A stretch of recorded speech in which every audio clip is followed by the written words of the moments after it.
Mark Azalea is an industry leader in psychotherapy and men's mental health. He's helped countless guys get back on their feet, deepen their relationships, and excel in their lives. Now he's taken all that he has learned and is sharing it with you. In each episode, Mark will interview an expert in the field of masculinity and men's work. We'll cover topics such as emotional intelligence, masculine identity, anger management, financial health, trauma recovery, marriage and divorce, ethics, and spirituality. Tune in and become a better man. Welcome back to the show. I'm your host, Mark Azalea, and I'm here with Bodhi Aldridge, and he is a coach, a facilitator, and the co-author of a book called The Visionary Male Leader. He also hosts a podcast called True Freedom. Definitely check it out. It's phenomenal. And I would love to talk to Bodhi about male leadership. I love that you bring in both masculine and feminine energy. It's something that is weirdly taboo right now, but something that I think needs to get talked about. So Bodhi, welcome to the show. Yeah, thank you so much, Mark. I do find that it's, in some ways a sensitive subject, yet like a lot of things, if we don't name it and explore it, we're not going to reveal the possibility. Exactly. Yeah. And something I always like to say before we get into these binaries, right, for our audience is, gender is not dependent on sex, right? So you can have a masculine woman and a feminine man. But I do think these energies go all the way back through mythology and ancient wisdom and history. And to discard that seems like a waste. I mean, it seems really foolish because there's a lot of wisdom connected to this polarity. Yeah, all traditional cultures knew that the polarity existed, and all scientists, the North and South Pole. It's all about the polarity, So it's these energies, these currents are running for sure. Absolutely. So we're gonna have plenty of time to talk about that, but first I want to hear about you, Bodhi. So can you share a little bit about your story, how you got into this work, and kind of your journey with masculinity?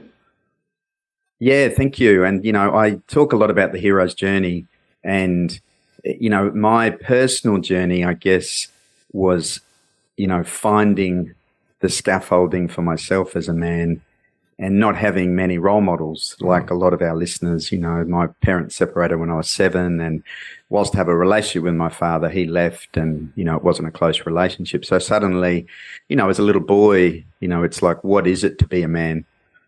And I guess we kind of make it up as we go. For me, all of the dysfunction, all of the, thinking I had to look after mum, thinking I had to control the world to feel safe, all of those classical patterns that most of us develop as little people. It really surfaced, my wife and I have been together 40 years, married over 40 years. And, when we got married and had children, I suddenly realized that, okay, I don't really know what it is to be a husband or a father. And fortunately, my wife was very supportive. So I think I just started to dive into my own personal development, doing some work on myself, inquiry. And that's been a lifelong thread. Yeah, we can explore more the twists and turns in that, but that was kind of the inquiry started when I got married and became a father, and when I have had no role models here. Yeah, let's talk more about that, right? Because I think for a lot of guys, that is when it gets real.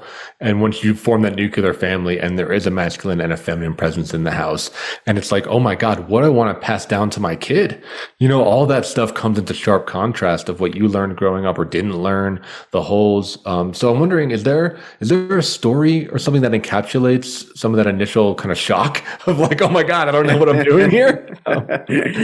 Well, I think on the hero's journey, and a big part of the completion of the hero's journey is our relationship with our feminine and the feminine. Mm-hmm.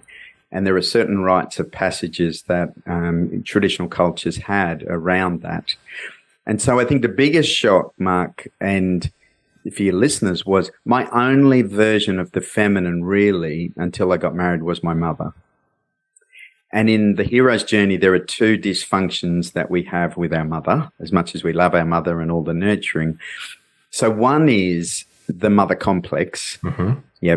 And ultimately, for a lot of men, they've never come out of their mother's shadow in a way. They've never learnt what it is to be a man, take responsibility. They've been over-mothered or smothered. Mm-hmm. Yeah.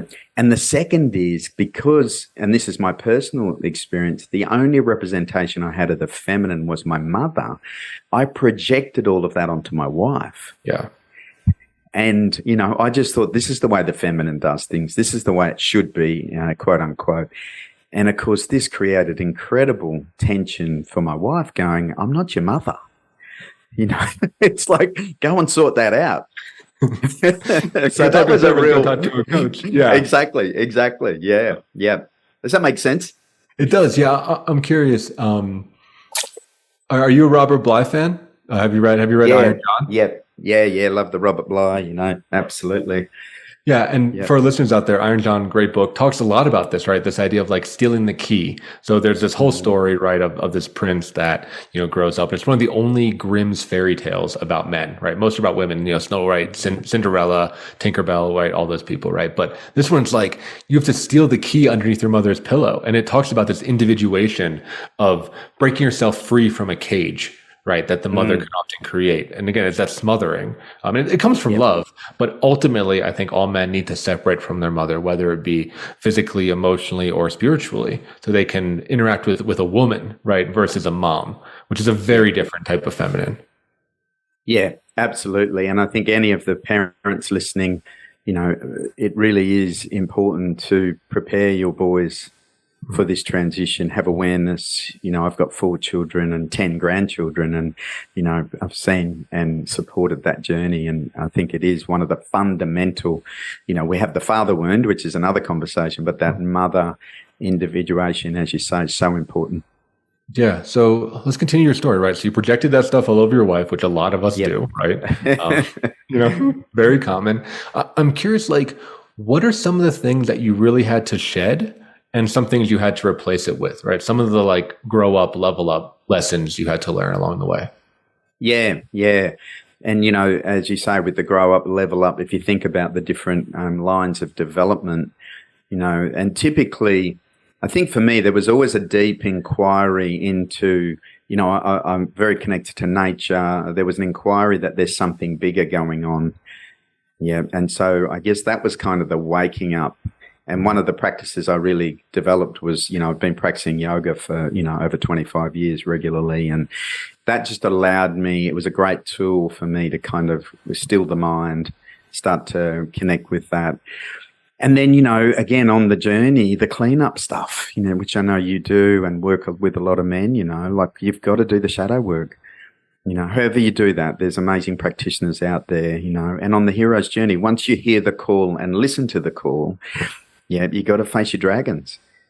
Yeah, so I did a lot of deep dive around whether it was men's work, whether it was therapy, whether it was feelings release, breath work, you know, all the different modalities of really the cleanup. You know, you got to do that, you know. I like that you have that yoga background. I see, you know, in the background of your camera, you got a lot of Hindi and Buddhist iconography. And I love to hear your journey from the body sense, because I think a lot of guys kind of neglect the body piece and then neglect how trauma can be held in the body or how feelings can be held in the body. And I'm just curious if that was part of your journey as well.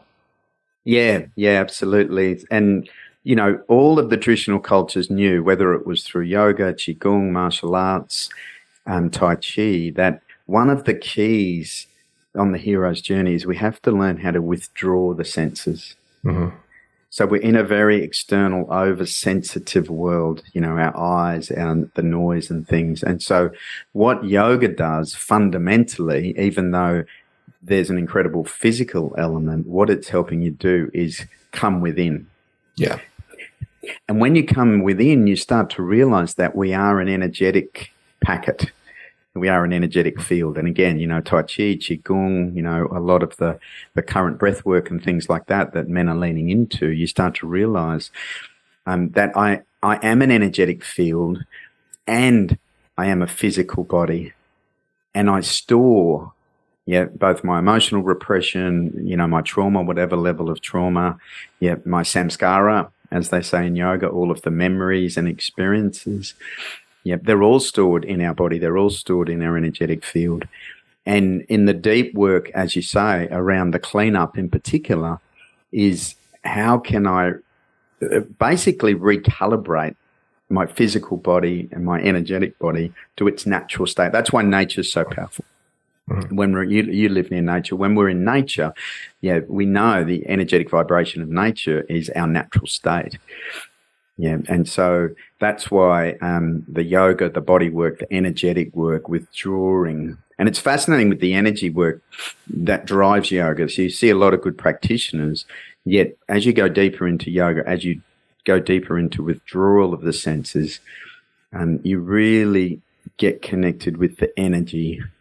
Yeah, and martial artists knew this. The whole Dantian, the power, the karate guys that break all the bricks and things. They're not doing that physically. There's an energetic center in our belly, the hara, the Dantian, whatever you want to call it. That is so powerful, so powerful. I know, it's like the dynamo, right? It's a real engine. Yeah, yeah, and. Yeah, I think like to highlight what you're saying, I think a lot of men, we're really good at creating and building, but we're not very good at releasing. And a lot of my journey with yoga and with meditation and with, some psychedelic and ritual work, it's been about releasing and surrendering, whether that be, crying my eyes out, right? Or screaming or shaking and twitching, right? Really having like an energetic release that, for listeners out there, like that's masculine too. The way I like to frame it, it's like, you got to have deep roots to have long branches. And letting your roots run deep is this energetic work that Bodhi's talking about right now. Yeah. Yeah, we're drawn as men. If you think of the masculine and feminine energy, the masculine energy is all about agency, autonomy, strategy, linear. And so we're drawn to high adventure when we go outdoors. We want to climb the mountain. We want to surf the biggest wave. And I love all of that. And one of the keys to the integrated masculine is receptivity. Mm-hmm. It's the gold. If you can really understand how to be receptive, and it's in the book I wrote, the Visionary Male Leaders, because receptivity, is such a powerful quality to be able to receive life, to be able to receive love, to be able to receive connection with your children, with your beloved. And it's not a conditioned state for a lot of men. We're more push energy. We're more out there energy, instead of realizing that integrated masculine, is both. Absolutely. Absolutely. So I want to go back to your story, right? So you have the wake up call when you become a father, right? Then you're doing all this deep work, spiritual work, yogic work, shadow work. And then you decide to pivot and focus on leaders. Can you say a little bit about that, of how your career grew? Yeah. It was fascinating. So like a lot of the listeners probably, single mum, I did well at school, and I was like, what am I going to do with my life? And mum said, go and become an attorney. Mm-hmm. So the first 20 years of my life, I was an attorney. I moved from corporate law to a smaller practice. And in my late 30s, I'd always had this calling and this whispering that there's something more. And I do a lot of work with men around purpose and meaning. And so, the way purpose reveals itself, I got a business coach into my legal practice, and she pretty quickly said, you're not that passionate about being a lawyer, are you? And it was like, I kind of did it. It was good. I had 4 children, paid the mortgage. And so that was a fundamental transition, Mark. She said, let's come and join me. She said, come and train with me. Let's sell the legal practice. And that, just over 20 years ago was the real transition into the leadership work. All of my skills as an attorney, all of my, skills in getting through college, all my personal development skills, my spiritual development skills, my relational skills, with my wife, parenting, all of that. I realized so many men in leadership were yearning that. And one of the privileges I've had is to walk into boardrooms around the globe and be comfortable talking to men. And I work a lot with men who run their own businesses. I work a lot with, guys who are builders, architects, engineers, lawyers, who have this same calling. But I call that leadership. Leadership is influence. Yeah. Yeah, and there's something like when you speak to the right man, it gets him excited, right? It gets like that fire going, because there is something I think that you're touching on that's so ancient, so primal, so core to our being, about building and seeking purpose, and like you said, going on that hero's journey, going on that quest.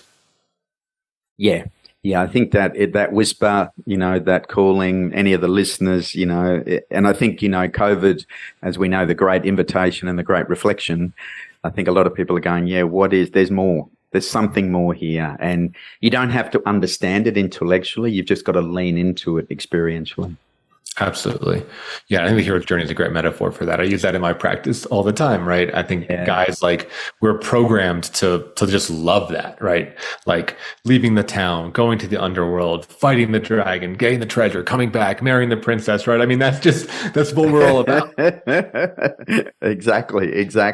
And the contemporary journey, because, as householders married with children, you're still on your hero's journey, Yeah. And I think well, I was gonna say, I think the thing is, like, the dragons are internal now, which is what I hear you talking about, right? It's not so much like fighting a bear to survive.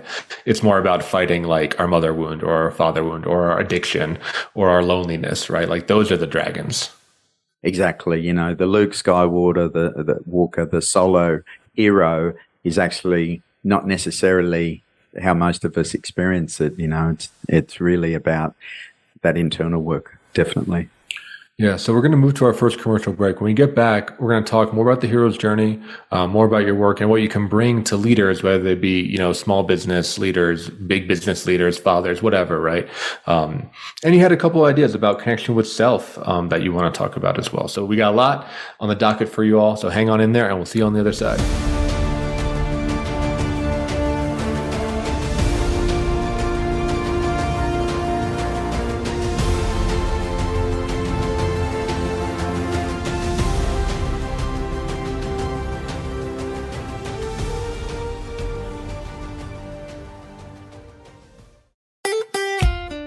Follow Voice America at facebook.com/Voice America for juicy updates from your favorite radio shows and podcasts.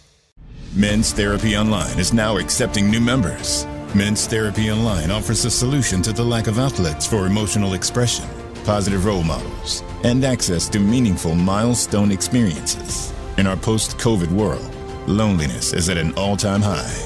Men need consistent community. Our society is rapidly changing. Old models of masculinity are falling at the task of promoting emotional intelligence and meaningful connection. Men's Therapy Online offers tools and experiences designed to help the man who is struggling to balance traditional male roles and emotional fluidity. Whether you need to get back on your feet or take your life to the next level, Men's Therapy Online has your back. We help our members become a true 21st century man. A man who is not burdened by the rapid change of society, but who contributes to it honorably. If you're interested in signing up and finding your band of brothers, go to menstherapy.online to learn more. That's menstherapy.online. Start your journey today. Can grief be good for you? Absolutely. It gets your attention, helping you evaluate your choices and relationships. Your losses define who you are. Tune in each week for Good Grief with host Cheryl Jones. Our show features those who have made incredible transformations by grieving their losses. You'll learn how to find your courage and strength. You'll discover the important things in your life and how to let go of things that are less important. Good Grief airs live Wednesdays at 2 p.m. Pacific Time, 5 p.m. Eastern on Voice America Health and Wellness. Your life, your health, your network. You're listening to Voice America Health and Wellness.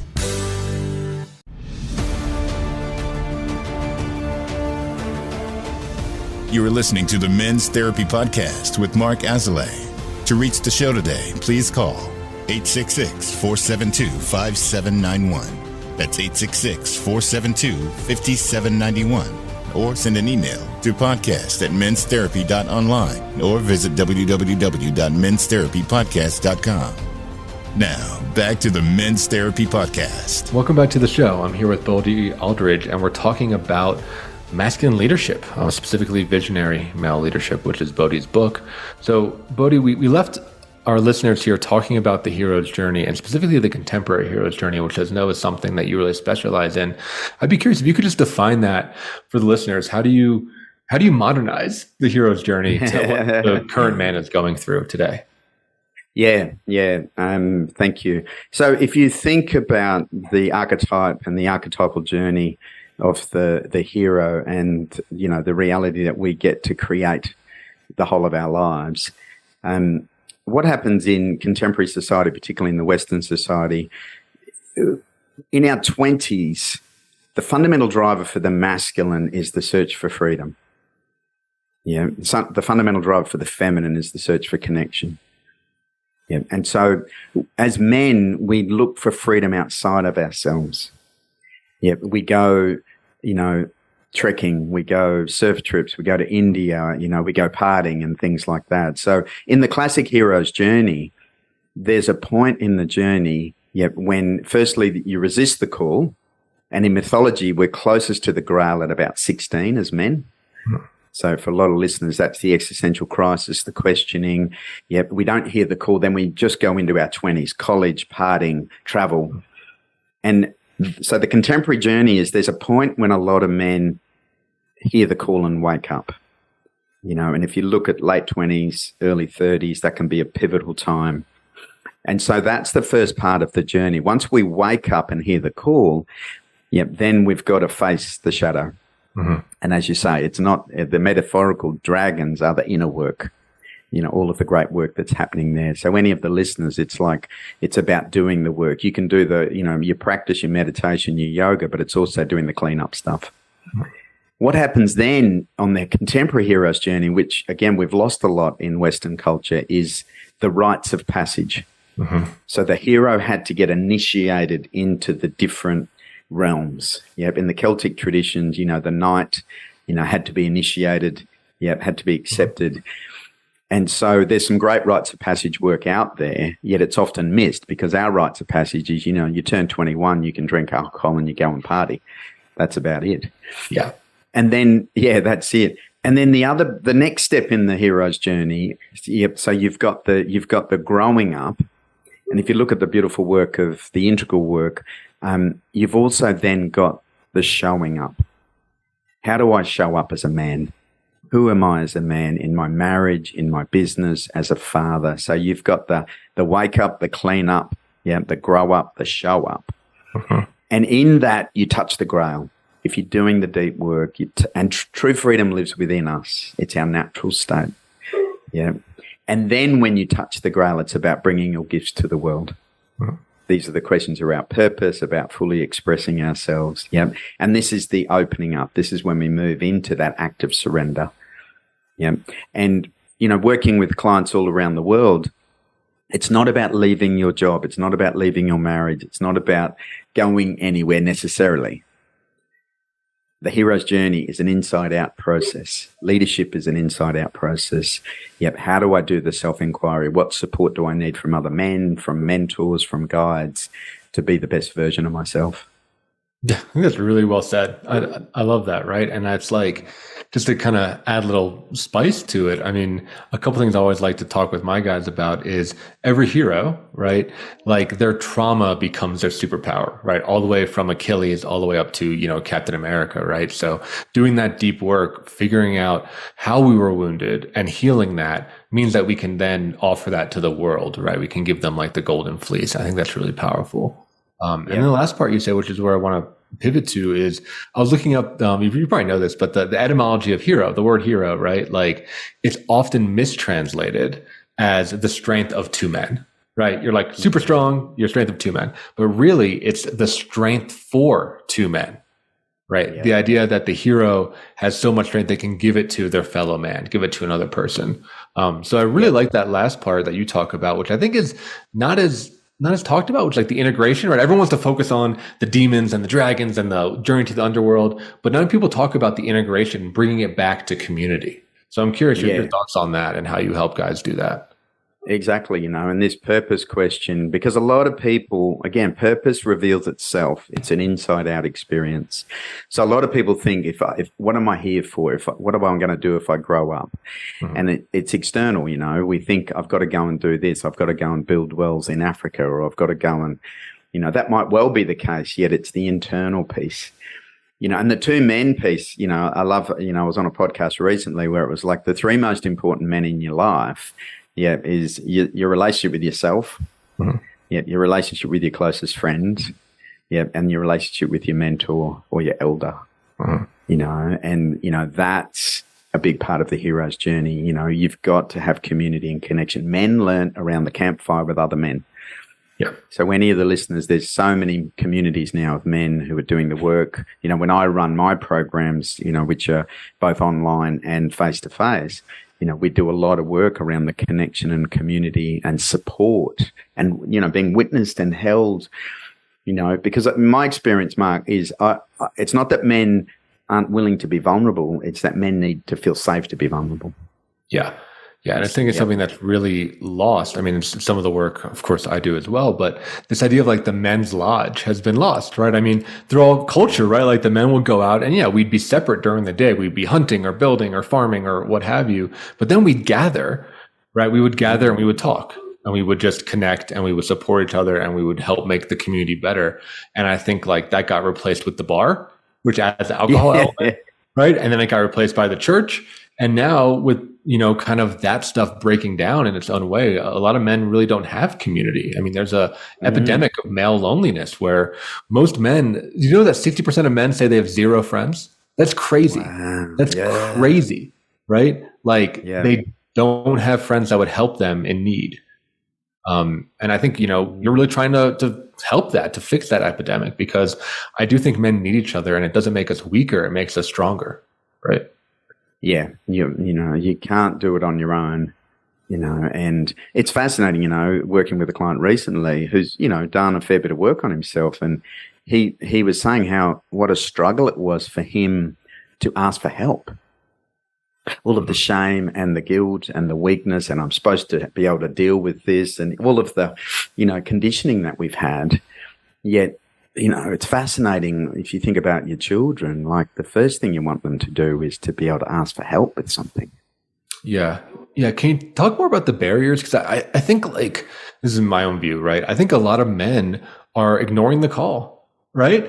Like, I know that's part of the process, but I know men and I work with men in their 20s, their 30s, their 40s, even their 50s, where they ignore the call. And I think a lot of that is we're being conditioned to ignore the call, right? There's a lot of distraction, social media, drugs, alcohol, what have you, right? That really blunt us to that call. But I think there's a lot of barriers where a lot of men are really struggling growing up. I'm curious if you see that too, and what some of the barriers you see are. Yeah, I mean, most of the clients I work with, they have this feeling that their life is on autopilot. Mm-hmm. It's like I'm just going through the motions.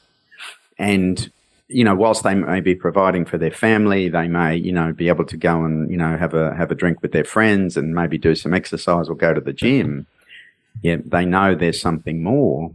Yet it's fascinating with the psyche of the masculine, because it's almost as if weakness, the perception of weakness is so ingrained, that if I don't have my shit together, excuse the language, if I don't hold this together, I'm going to lose it all. And particularly the fathers and husbands in the audience, we put so much pressure on ourselves to hold it all together. We think we've got to hold the family together, ourselves together, and things like that. And if you think about the journey from distraction to presence, which is one of my primary courses that I teach, as you mentioned, we are so good at distracting ourselves from being present. We'll work harder, we'll train harder, we'll drink harder, we'll eat harder, whatever it is. And so fundamentally, we're just distracting ourselves so we don't really connect and listen to the call. Yeah, and then we just end up like lonely and lost, right? And stuck in a haze. It does make me sad of like there's so much resistance to growing up, and there's so much resistance for men taking on responsibility, and like you said, getting into community. And it's wild how that got lost, because when I think of men, like we work better in teams, right? You look at sports or squads in the military, right? Or hunting parties, right? Like we've always been a group social animal. And it seems like in this past couple of generations, it's been so isolating, and we not only forgot what that was, but like you said, we're afraid of it. We're afraid of being part of a group. We're afraid of joining with other men. Yeah. My personal mantra is don't die with the music in you. And when I work with clients and any of the listeners, it's like, you have a song to sing. One of the things with purpose, Mark, is that if the world is an orchestra, Yeah, all of the different people playing in the orchestra, there is one note that is you. Just play that note. Yeah, just play that as well as you can and express yourself. And that, as we've been talking about, that calling is there. There are lots of ways to get support these days, the work you're doing, the work I'm doing. It's just the willingness to listen to the call. And what I'm noticing as well is so much of the feminine, particularly in marriages, and certainly this was my experience, is, my wife just kept calling me forth. She's like, there's a bigger version of you. There's a healthier version of you. So any of the listeners any of the women listening who are married, heteronormal, support your men to step up. They just want to feel safe. Yeah. Let's talk more about that, because I know a lot of your work is around masculine and feminine dynamics in the workplace. And I think it's a great pivot to talk about the harmony between those two sides of the spectrum. Yeah. And as you mentioned earlier, the masculine and feminine lives in all of us. Yeah, it's just that a lot of men are more in their masculine, a lot of women are more in their feminine. And when I teach leadership, whether you're running your own business, whether you're running, a boardroom with, 10,000 employees, what we know, the future of male leadership, and I'm running some courses in Europe on this, is the two keys to leadership. And my simple definition of leadership is influence. Like, we are all leaders. Yeah, whether we're leading in our community, our business, our family. And the two keys to leadership are connection and direction. And that's all, working with staff, employees around the world, all they want is, I just want to feel connection with my leader, with my line manager, with my CEO, and I just want clarity of direction. Yep, and connection is the driver of the feminine in us. And direction is the driver in the masculine. Yeah. Direction's all about action, agency. Connection's all about collaboration, those things. And so when I work with leaders, particularly male leaders, how do I embrace both? How do I connect with myself and my team? Yeah. And we see this in sports. The most powerful coaches and captains have a connection. And then how do I lead them with direction? What's the expectation? What do I expect of them? Because a lot of staff say the goalposts keep moving. And so for me, that's the beautiful thread of the masculine, feminine, the future of leadership, the future of how we structure our organizations, is embracing those. Yeah. And what I'm hearing in your words that I want to add is like this idea of transparency and authenticity, which I think specifically younger generations, millennials and Gen Z, really need in the workplace, which I think older generations didn't. It was more kind of like task oriented, but this like trust is becoming such a big thing. And I think it's calling a lot of leaders to be leaders in every facet of their lives. It's not enough just to like kind of play act or put on the mask, right? To be a true leader is to be a leader all the time. Yeah, exactly. And through connection with self and connection with other, you build trust, you build authenticity, you build, vulnerability, transparency. Yeah, and that's just through your practice. Again, connection, and for a lot of the listeners, just get more in nature. Connect with yourself. Get quiet reflection. If you can't get near nature, 15, 20 minutes a day in reflection, contemplation, prayer, meditation, yoga, really get to know yourself. Yeah, that's the key, that connection with self. Absolutely. Yeah. And like loving yourself, being your own best friend, really get to know yourself and know that you have a lot to offer. Because like imposter syndrome is running rampant these days because I think people don't have that connection and they feel empty on the inside. So they feel like that everyone can see that. They can see that they're just lying their way to the top, Yeah. Yeah. And our thinking mind is an overload. That's why I do a lot of work around presence. Yeah. Because we have, 80,000 thoughts a day. Most of them are negative. That not good enough inner critic, imposter syndrome is running the show. We've got this overstimulus of our thinking mind instead of getting present in our bodies. Yeah, there's shame everywhere. So we're going to move to our next commercial break. When we come back, Bodhi, we're going to talk about how you, the listener, can do some of these practices. Bodhi's going to share some introspection, some exercises, some things that you can help to tap into your inner masculinity and start to become that visionary male leader. So hang on in there and you'll get those on the other side of the commercial break.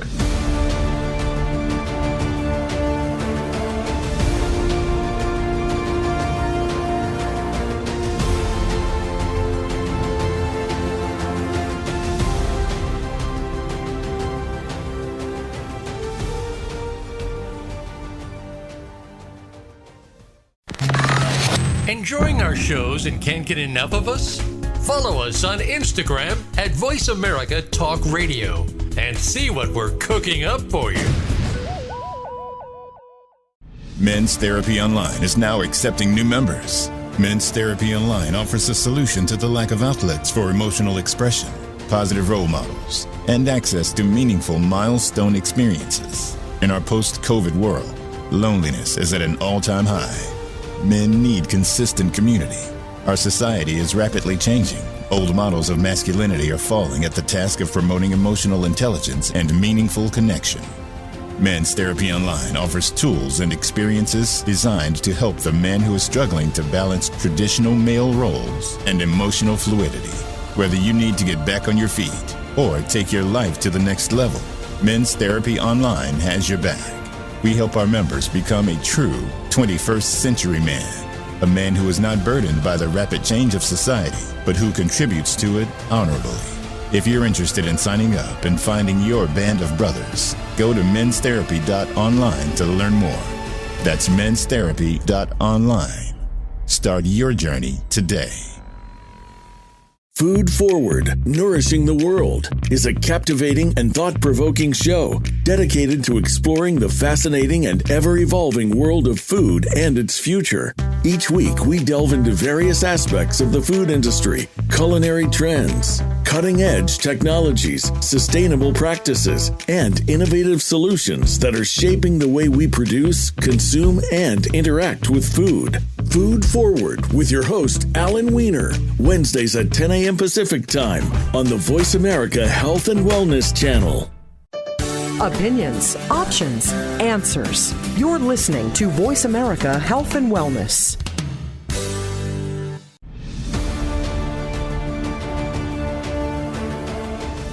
You are listening to the Men's Therapy Podcast with Mark Azalea. To reach the show today, please call 866-472-5791. That's 866-472-5791. Or send an email to podcast@menstherapy.online or visit www.menstherapypodcast.com. Now, back to the Men's Therapy Podcast. Welcome back to the show. So, Bodhi, we were talking about how guys can, embrace the inner hero or become visionary leaders, take the next step. And I just wanted to pause because I'm sure a lot of men that are listening might feel intimidated by that. I know I did. When I was doing my journey, I was like, oh my God, that's a lot. I have a fear of commitment. I have a fear of responsibility. What if I fail? It can be really scary to try to take on this mantle. So before we dive into, concrete takeaways, I'm curious, what would you say to that guy, the guy who feels a little bit stuck, the guy that needs some inspiration or some motivation or just a reason why? Like, why to even do any of this? Yeah. Well, we know that change comes from inspiration or desperation. And we know on the hero's journey, we're closest to the grail, at 16 and at 45. Mm-hmm. And the midlife crisis is actually an external expression of the internal pain, however you want to language it, or calling. And so my invitation to any of the listeners is, instead of waiting for desperation, illness, divorce, bankruptcy, be inspired. Yep. And just make small moves.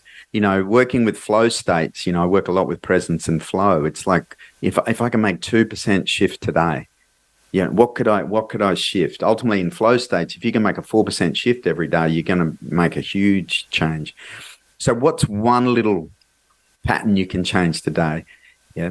And I would say it starts with, the quality of your life is dependent on the quality of the questions you're asking yourself. Yeah. Am I willing to ask myself some of the bigger questions? Yeah, because that's going to inform a lot of this. Yeah. Who am I? Why am I here? What am I here for? Yeah. What does purpose mean to me? How am I showing up? So some simple stuff there where just 5 minutes, just reflecting, asking some questions. Yeah. 5 minutes of silence, getting into nature, getting into the local park, really noticing your thoughts. Yeah. I relate those, right? And I think it takes a level of humility. And something I tell to some of my guys that can be really helpful because of technology is either, or ideally both, start tracking your calorie output Start tracking your exercise or your steps. A lot of products do that now.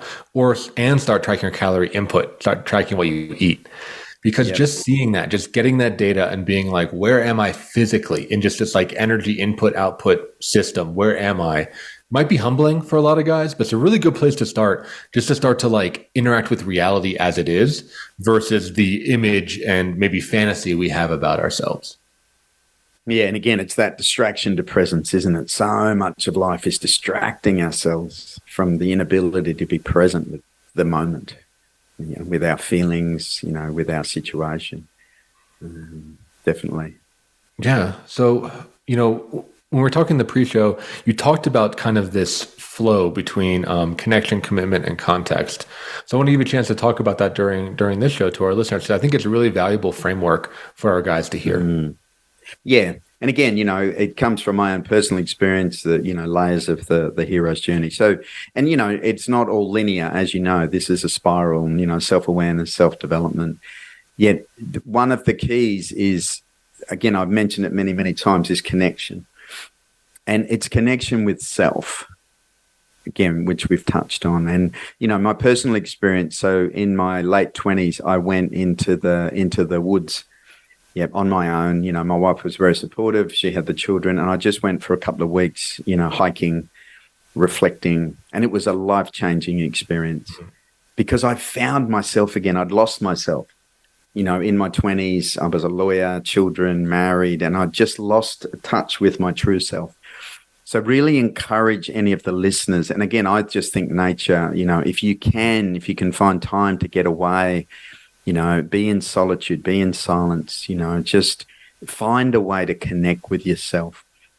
And then what happened for me several years after that was I realized that as men, true freedom comes from true commitment. Yep. And it's a paradox because we don't fully understand commitment. Commitment is, I choose to have no more choice.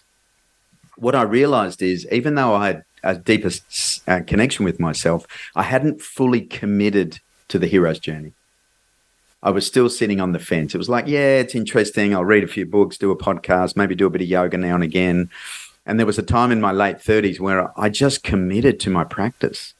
I just really went, I'm choosing to have no more choice. One of the best bits of advice I got from one of my yoga teachers, she said, just do one pose a day. Yeah. So any of the listeners, the hardest thing with yoga is getting to the yoga mat. Yeah. It's the same with getting to your meditation husk. Yeah.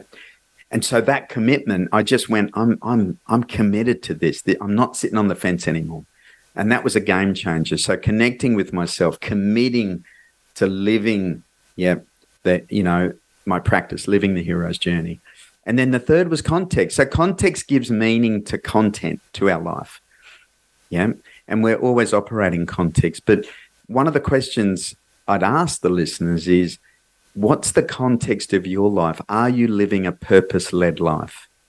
Are you living a life where you are the author of your life? You are the hero in your journey. And for me, the big shift there, Mark, was the contextual shift was I realized that I create the whole of my own reality. Yeah, I took 100% radical responsibility for my life. I stopped playing the victim. I'm stopped playing the black, not all the time, obviously, but and that became the context of my life and still is. Yeah. So I connected with myself. I committed to my practice and the journey. And then the context of my life was 100% responsibility. This is my life. And any of the listeners, you'll come to this your own way. And any of those that are really embracing the hero's journey, they were 3 really important anchors for me on the journey. Does that make sense? It does. Yeah. I really like all of that. I mean, I think just to kind of dovetail, the connection piece is huge. I love to talk about nature. I use a lot of that in my own personal life and in my practice. And the way I think about that is it's so important for men to have places where we have no role, right? Where we're not a father, we're not a husband, we're not a worker, we're not a boss, we're not a leader, we're not nothing, we're just Bodhi, right? Or we're just Mark. And I think for me, nature and solitude is the best way to do that. For guys out there, if you don't, not a confident hiker, backpacker, like just get an Airbnb. Just like go rent an Airbnb somewhere somewhat remote, an hour or two away from your house, and stay there for a week and don't talk to anybody. No technology. Yep. Right? That's crazy. Like see what that brings up when you really take off all those masks and you're just you again, maybe for the first time ever. Right? It might be the first time ever where you feel like you're just you and you don't have responsibility for a moment, right? You don't have those. And commitment's huge, right? Like I love that you say it's choosing to not have choice. I hadn't heard that way before. And I'm going to steal that.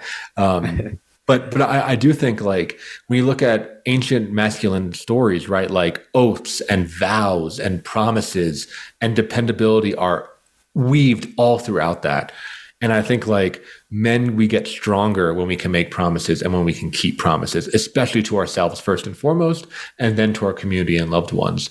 So this idea of like, what do you vow to do? What oath are you really taking that will define your life? You think of like, you mentioned the knights, right? The knightly orders or samurai bushido, right? Like this idea of like really swearing yourself to something larger than yourself is, I think, such a primal masculine thing to do. And I think it's something that's really lost now. And then, the last piece of context, I again, just really love what you're saying around taking responsibility for your life, because that's a big one, especially the stuff that isn't your fault.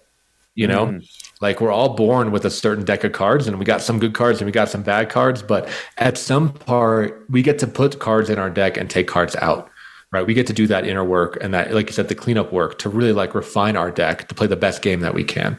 And I think like being that victim mentality is maybe the ultimate form of masculinity, right? Of really being like a leader and a hero and not a victim, and being like someone that can give to their community and that has a gift to give. So yes, that all made sense. And I really, really enjoyed that framework, because I think it paves a pathway for men to become heroes in their own lives.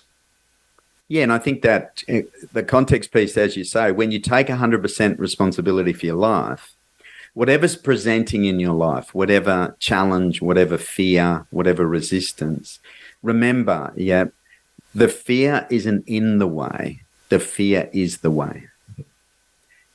If you're willing to lean in to whatever challenges there are, do the work, do the exploration, take 100% responsibility, then that clears the hero's path.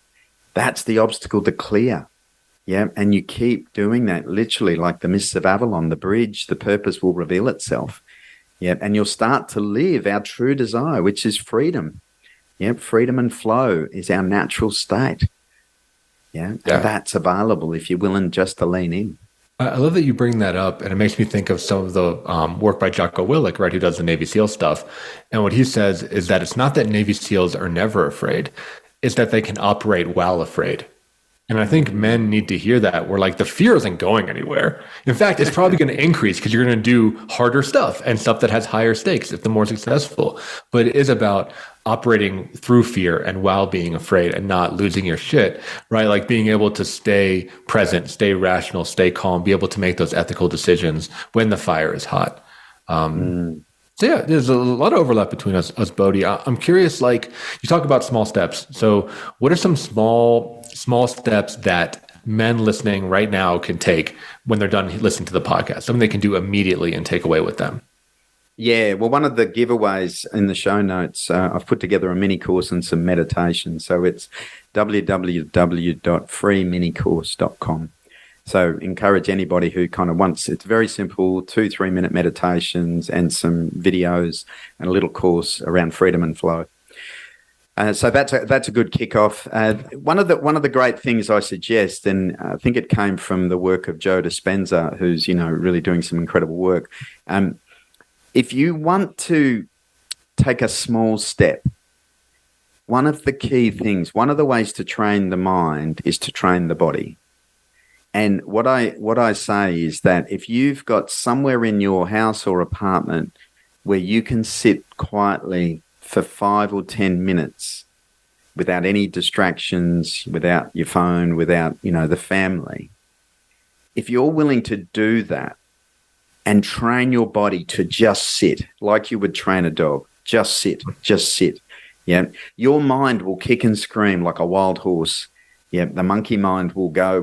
But our thinking mind, it's like a really fast train. Yep, if you want to slow a fast train, you don't jump in front of it. Yep, you just got to slow it down. So just sit. Train your body. Everybody, I would say, can find somewhere to just sit with no distractions. Yep, if you're willing to do that for a couple of weeks, your mind will start to calm down. You will get more present with yourself. You will start to connect deeper with yourself. It's a game changer. Something as simple as that. It's huge. It's huge. Yeah, and I have a background in Buddhism, and you will learn this thing that I'll tell you, and you might not feel, is that you are not your thoughts, right? That is one of the first, most powerful insights to any kind of mind-body practice that you're talking about, Bodhi, right? This idea that like, we are not our thoughts, and some of our thoughts are random, and some of our thoughts are crazy, and some of our thoughts are weird, and they're not us. And the moment I really, truly felt that, I was free. Because I wasn't a slave to just my, neurons going crazy, right? Like I realized I was more than that. Yeah, and the piece I'd add to that is we're not our feelings either. Mm-hmm. Yeah, so feelings and emotions. Feelings aren't facts. Yeah, the emotion, is just energy and motion. It's giving you information, but we attach it to an old story. Particularly our little boys, our wounded little boys. Yeah, we get defensive. The fundamental defense is I'm not good enough. As you mentioned earlier, I'm not valuable and lovable. That's what our little boys experienced. And so, I love that thought. We're not our thoughts and we're not our feelings. Yeah. And if we're not those, then we have to be something much greater. So yes, that's right. That's the journey. Find out what that is. Connect with that in yourself. It's a game changer. Yeah. So we do have to wrap up here, Bodhi. I think there's another episode in our future. Yep. But as we're at our time, I'd love to let people know, where can they find you online, learn about your courses and your work and your book? Yeah, thank you. Yeah, so www.bodhialdridge, BODHIALDRIDGE.com. The book's there. The podcast is True Freedom on all the normal podcast outlets, plus on there. And the free mini course again, www.freeminicourse.com. And that's about freedom and flow. So, thank you. And for the listeners, have a look. There's plenty of information on the website, plenty of podcasts I've done. If you want to start diving into this work, the hero's journey, feel free as well. If this resonates with any of the listeners, if you feel the call, then through the website, you can book a complimentary alignment call with me. I can just see where you're at and maybe guide you to what may be next for you. Yeah, definitely do that. I think all those offerings are phenomenal. And listeners, definitely chat with Bodhi if it's worth speak with you, right? Because there are many teachers and it's worth going with the one that, you start to kind of resonate with how they speak. Yeah. So all that stuff will be in the show notes. You'll be able to just click there. I think that's about our show. So if you really enjoyed it, definitely post on social media, share it, send to somebody who you think needs to hear this as well. Give us a 5-star review on Apple. We're doing actually pretty good building those out. So thank you, listeners. Any more of that is really helpful for getting this message out. And we'll see you next week, another episode of Men's Therapy Podcast. Thank you for joining your host, Mark Azulay, on the Men's Therapy Podcast. Be sure to tune in again live next Wednesday at 2 p.m. Eastern Time and 11 a.m. Pacific Time on the Voice America Health and Wellness Channel and anywhere podcasts are found. To support the show, leave a review on your favorite podcast platform. For more information or to apply to be a guest, visit www.menstherapypodcast.com.